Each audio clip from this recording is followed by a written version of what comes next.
Good morning. It's time for our daily devotion. I apologize for being away from our devotional time the last few days. Meetings and things that pastors have to do occasionally have taken me away from the office. But I'm back and hopefully back on schedule for our time together each morning. I want to ask you a question this morning. Do you know any invisible people? Do you know any invisible people? People who are there, but they're just not seen. I wonder if you know how painful it is to be in a situation where you're around other people and people just act like you're not there.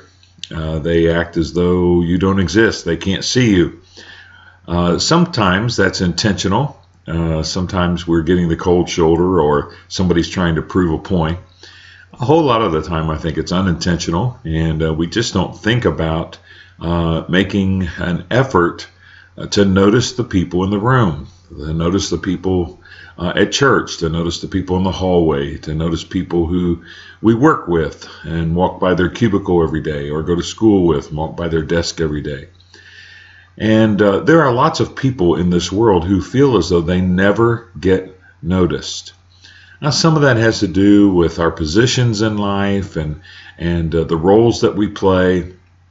But yesterday I had a wonderful example, a positive example, of a man who would not allow someone in the room to be invisible.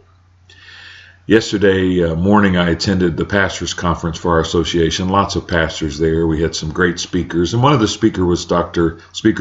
Fred Luter, pastor of Franklin Avenue Baptist Church in New Orleans, Louisiana, and past president for 2 terms of our Southern Baptist Convention. Quite a man, quite a preacher, quite a gentleman. And I always enjoy hearing him preach and being in the same room with him because he's such an awesome person. But yesterday at that pastor's conference, my wife went with me. She's just like that. She accompanies me many places and many times when other pastors' wives don't, because I enjoy her presence and I want her to be fed and to be filled and to be exposed to the same great things that I'm exposed to. And so, generally speaking, if she can, she goes with me. Yesterday, as Dr. Luter was addressing the pastors over and over, he addressed the gentlemen in the room and always said gentleman and lady.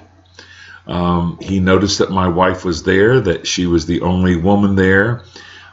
He counted her presence as worthy of being mentioned and affirmed. And every time he said it, Jane and I would look at each other and smile, because here was a man who knew that in a room full of preachers, it would be very easy for the preacher's wife to become invisible and not be addressed, to act as though she wasn't there, to dismiss her. And Dr. Luter understood the importance of affirming her presence in that room.